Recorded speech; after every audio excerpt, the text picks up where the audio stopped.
क्या कह रहा है? ठीक है, वाह, बता दूंगी। तू तो हमेशा ऐसे ही करता रहता है। चुप तो तू बैठता नहीं है कभी। ठीक है, बैठ जा, अभी रुक जा कुछ देर, बस 20 मिनट लास्ट। बैठ जा अभी, बोले मैं। हेलो दोस्तों, आज हम पढ़ेंगे गोल्जी बॉडी। भुला देता है यार, क्या करूँ मैं। हाँ, ठीक है, आज हम पढ़ेंगे गोल्जी बॉडी। ठीक है, गोल्जी बॉडी के अंदर पढ़ेंगे ये किसके अंदर पाया जाता है, कहाँ पाया जाता है, और इसकी संख्या किसके अंदर कितनी होती है, सबसे ज़्यादा कहाँ पाया जाता है, इसे क्या कहते हैं। ठीक है, तो इसके अंदर पढ़ेंगे। आज मैं बताऊंगी कि गोल्जी बॉडी होता क्या। सबसे पहले देखेंगे कि गोल्जी बॉडी पादप व प्राणी कोशिकाओं के अंदर पाया जाता है। इसे कोशिका का ट्रैफिक पुलिस भी कहा जाता है। क्यों कहा जाता है? क्योंकि ये जो कोशिकीय प्रोटीन व झिल्लियों को छांटने का काम करता है, इसीलिए इसे कोशिका का ट्रैफिक पुलिस भी कहा जाता है। ठीक है, उसके बाद हम देखते हैं कि गोल्जी बॉडी जो होता है, सबसे पहले बेकर नाम के वैज्ञानिक थे। कौन थे? कैमिलो गोल्जी नाम के वैज्ञानिक थे, जिन्होंने डिक्ट्योसोम यानी कैमिलो गोल्जी नाम के वैज्ञानिक थे, जिन्होंने उल्लू की तंत्रिका कोशिकाओं में गोल्जी बॉडी को देखा, उसका अध्ययन किया। जब इसका कैमिलो गोल्जी नाम के वैज्ञानिक थे तो उल्लू की तंत्रिका कोशिकाओं में इसका अध्ययन किया, तब इस गोल्जी बॉडी का नाम गोल्जी उपकरण था। लेकिन इसका अध्ययन करने के बाद, कैमिलो गोल्जी नाम के वैज्ञानिक थे, उन्होंने अध्ययन करने के बाद इसका नाम गोल्जी बॉडी नाम पड़ गया। उसके बाद वहीं से बेकर नाम के दो ही थे, बताए थे कि ये पादप में भी पाया जाता है और प्राणी में पाया जाता है। तो पादप कोशिकाएं जो होती है उसके अंदर इसको डिक्ट्योसोम का नाम दिया जाता है। इस गोल्जी बॉडी को डिक्ट्योसोम के नाम से जाना जाता है। लेकिन जंतु कोशिकाओं के अंदर इसको लिपोकोंड्रिया के नाम से जाना जाता है। ठीक है, अब हम पढ़ेंगे कि इसको ट्रैफिक पुलिस तो कहा जाता है। अब मैं लिखवा देती हूँ, ठीक है, लिख ले नाम तो। हम देखते हैं, आज टॉपिक है हमारा गोल्जी काय। हमारा टॉपिक है गोल्जी काय। हम फर्स्ट देखते हैं कि गोल्जी काय के अंदर ये पाया किसके अंदर जाता है। ये पादप व प्राणी कोशिकाओं में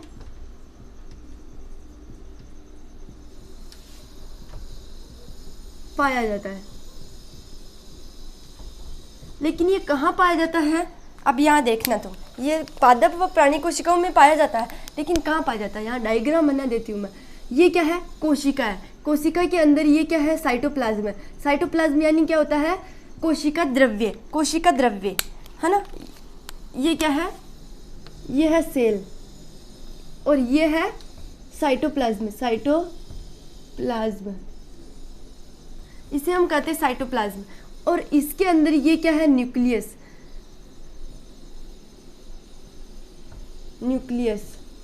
इसे हम कहते हैं न्यूक्लियस, है ना। इसे हम कहते हैं न्यूक्लियस के पास यहाँ पे कौन प्रेजेंट रहता है? Golgi body. क्या रहते हैं? Golgi body. इसे हम कहते हैं साइटोप्लाज्म। समझ में आ गया? ये पादप और प्राणी दोनों की कोशिकाएं हो सकती है। किसकी कोशिका? ये है सबसे बाहरी कोशिका। कोशिका के अंदर कोशिका प्लाज्मा यानी जीव द्रव्य पाया जाता है। जीव द्रव्य के अंदर केंद्रक होता है, केंद्रक के पास में निकट होता है गोल्जी बॉडी पाया जाता है। तो ये समझ में आ गया। इसे लिखोगे कैसे? लिखवा नहीं रही हूँ मैं इसको, कि सबसे पहले गोल्जी बॉडी को कैमिलो गोल्जी नाम के कौन थे? वैज्ञानिक, खोज करने वाले वैज्ञानिक थे कैमिलो गोल्जी।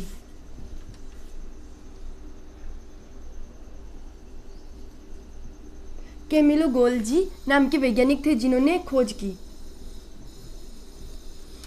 देखा किसकी? सबसे पहले देखा इसको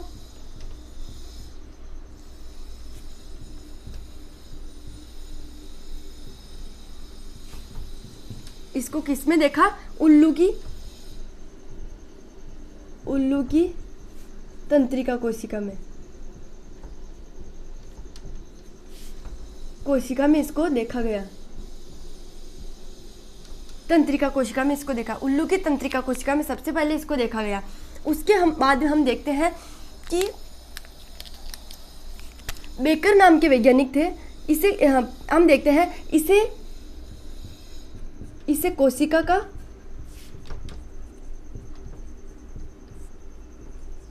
ट्रैफिक पुलिस भी कहा जाता है। ट्रैफिक पुलिस भी कहा जाता है। क्यों कहा जाता है? क्योंकि ये कोशिकाएं, जो कोशिकाएं हैं वो प्रोटीन व झिल्लियों को छांटने का काम करता है। कहने का मतलब ये है कि जो ये है गोल्जी बॉडी, इसको ट्रैफिक पुलिस क्यों कहा जाता है? क्योंकि ये पादप व प्राणी कोशिकाओं के अंदर प्रोटीन व झिल्लियों को छांटने का काम करता है। इस वजह से इसे कोशिका का ट्रैफिक पुलिस कहा जाता है। ठीक है, अब हम देखते हैं कि बेकर नाम के वैज्ञानिक थे। कौन थे? बेकर नाम के वैज्ञानिक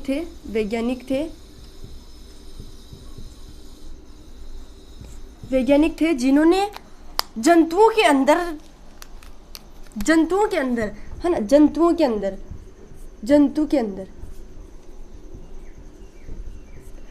के अंदर गोल्जी बॉडी को क्या नाम दिया? लिपोकॉन्ड्रिया।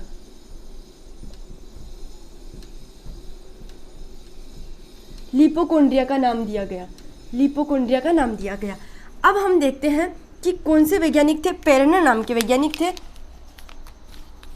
पेरनर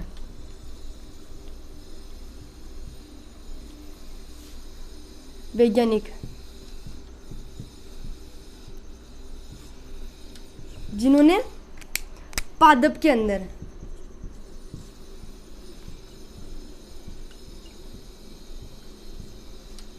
गोल्जी बॉडी को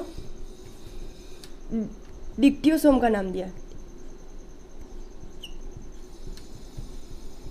डिक्टियोसोम का नाम दिया।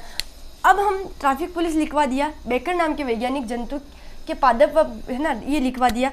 अब हम देखते हैं कि सबसे ज़्यादा, ये कहने का मतलब इसका है ये कि जो पादप होते हैं वह प्राणी कोशिकाएं जो होती है उसके अंदर इसकी कोशिकाएं सब एक ही होती है। पादप व प्राणी कोशिका, प्रत्येक कोशिका के अंदर एक गोल्जी बॉडी उपस्थित रहता है। लेकिन ऐसी कौन सी कोशिकाएं जिसके अंदर सबसे ज़्यादा गोल्जी बॉडी प्रेजेंट रहता है? तो तंत्रिका कोशिका और यकृत कोशिका कौन थी? सबसे ज़्यादा प्रेजेंट रहता है यकृत व तंत्रिका कोशिका के अंदर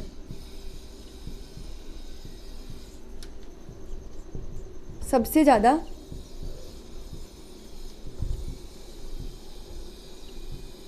पाया जाता है।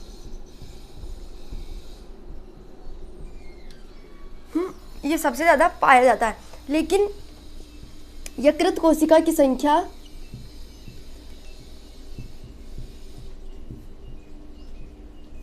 की संख्या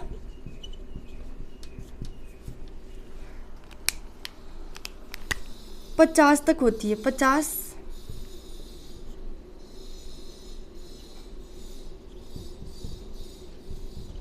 इतनी होती है। लेकिन एक कोशिका के अंदर एक ही गोल्जी बॉडी पाया जाता है, लेकिन यकृत कोशिका में इसकी संख्या 50 होती है और तंत्रिका कोशिकाओं में भी इसकी संख्या अधिक होती है। लेकिन इसके लिखा हुआ या बताया गया नहीं था कि इसकी संख्या इतनी होती है। यहाँ तक कि बताया गया कि यकृत कोशिका की संख्या 50 तक होती है। इसके बाद हम देखते हैं कि जो गोल्जी बॉडी है, गोल्जी बॉडी को ट्रैफिक पुलिस तो कहा जाता है, लेकिन उसे और भी कहा जाता है ना। इसके बाद हम देखेंगे कि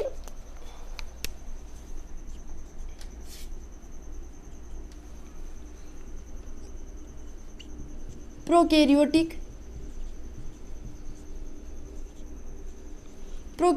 कोशिकाएं जो होती है उसके अंदर ये क्या होता है? प्रोकैरियोटिक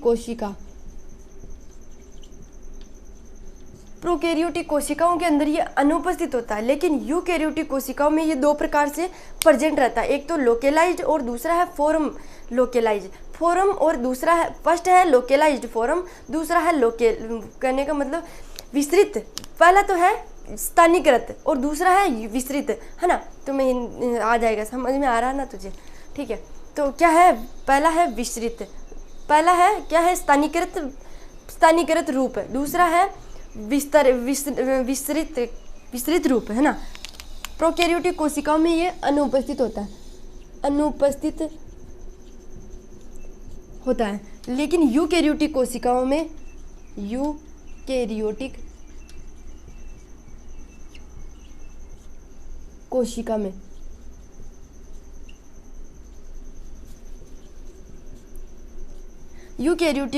में दो तरह से उपस्थित होता है। दो तरह से होता है। पहला है स्थानीयकृत,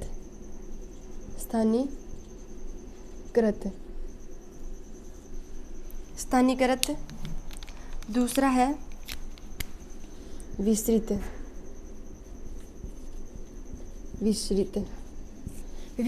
स्थानीयकृत के अंदर कौन आते हैं? स्थानीयकृत के अंदर वे आते हैं, कशेरुकी प्राणी देखे होंगे। कशेरुकी कोशिकाओं के अंदर ध्रुवीय कोशिकाएं जो होती, ध्रुवीय कोशिकाओं के मतलब अग्नाशय ग्रंथि है ना, अग्नाशय कोशिकाएं और ग्रंथिल कोशिकाएं जो होती है, और क्या होती है, ग्रंथिल हो गई, यकृत हो गई, ये कोशिकाएं इसके अंदर आती है स्थानीयकृत के अंदर। स्थानीयकृत के आने के बाद क्या होती है, ये मतलब एक पर्टिकुलर ही स्थान पे रहती है, लेकिन ये कोशिकाएं जो होती है ये गोल्जी बॉडी के अंदर बिखरी हुई पाई जाती है ना, तो इनको विसरित कहते हैं। विसरित यानी बिखरी हुई, स्थानीयकृत नाम से ही विसरण यानी क्या होता है, विसरण, ये बिखरा हुआ पाया जाता है। लेकिन ये स्थानीयकृत यानी होता है एक पर्टिकुलर स्थान पे ही पाए जाते हैं, है ना।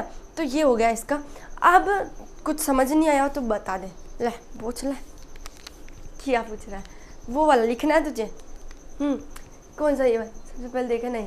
इसे कोशिका का ट्रैफिक पुलिस कहा जाता है। क्यों कहा जाता है? क्योंकि इन कोशिकाओं के अंदर ये ट्रैफिक पुलिस, ये गोल्जी बॉडी को ट्रैफिक पुलिस इसलिए कहा जाता है क्योंकि यह कोशिकाएं झिल्ली और प्रोटीन को छांटने का काम करती है ना। और हमारी, तुम देखा होगा हमारे ये गोल्जी बॉडी का मेन कार्य क्या होता है, हमारे मतलब एक पर्टिकुलर, कहने का मतलब हमारे जीवन के अंदर क्या कार्य करता है, ये नॉर्मल तरीके से देखें तो क्या कार्य करता है, ये कार्य करता है कि जैसे हम दौड़ रहे हैं, जैसे मैं बोल रही हूँ, मैं प्रेजेंट टाइम में जो कर रही हूँ उसे बता देती हूँ।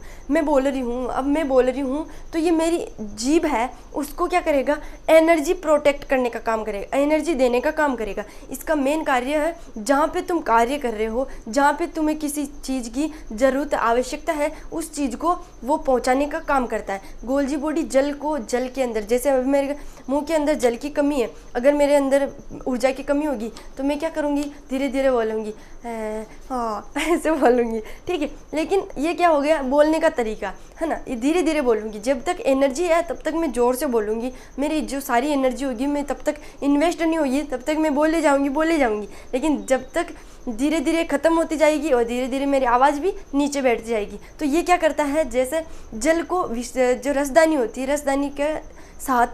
रसदानी जो होती है उसके साथ क्या करता है, जल को प्रोटेक्ट, जल को देने का काम करता है। जल को यानी जैसे दौड़ता है, जैसे मैं बोल रही हूँ तो वहाँ पे ऊर्जा को देने का काम करता है, उस स्थानों के ऊपर वो उनको देने का काम करता है। इसका ये मेन कार्य होता है। जैसे जल हुआ, जल को पहुंचाने का काम करेगा। मेरे मुंह के अंदर जल को पहुंचाएगा नहीं तो ऊर्जा नहीं पहुंचाएगा, जल नहीं पहुंचाएगा तो क्या करूंगी मैं धीरे धीरे बोलना स्टार्ट कर दूंगी। इसी वजह से ये उन स्थानों पे, आवश्यक स्थानों पे पदार्थों को पहुंचाने का काम करता है। जैसे जल हुआ, ऊर्जा हुई, उनको पहुंचाने का काम करता है। दौड़ेगा तो दौड़ने के लिए उसको ऊर्जा चाहिए, तो उस सारी एनर्जी को क्या करेगा, पैरों के अंदर, घुटनों के अंदर ले आएगा उस एनर्जी को, जिससे वो तेज दौड़ेगा। धावक जो होता है वो तेज दौड़ेगा, इस वजह से दौड़ेगा। ठीक है, अब समझ में आ गया। आई होप दोस्तों ये वीडियो पसंद आए तो लाइक, सब्सक्राइब, शेयर जरूर करिएगा। नेक्स्ट वीडियो में मिलते हैं। ठीक है, अब तुम भी जाओ।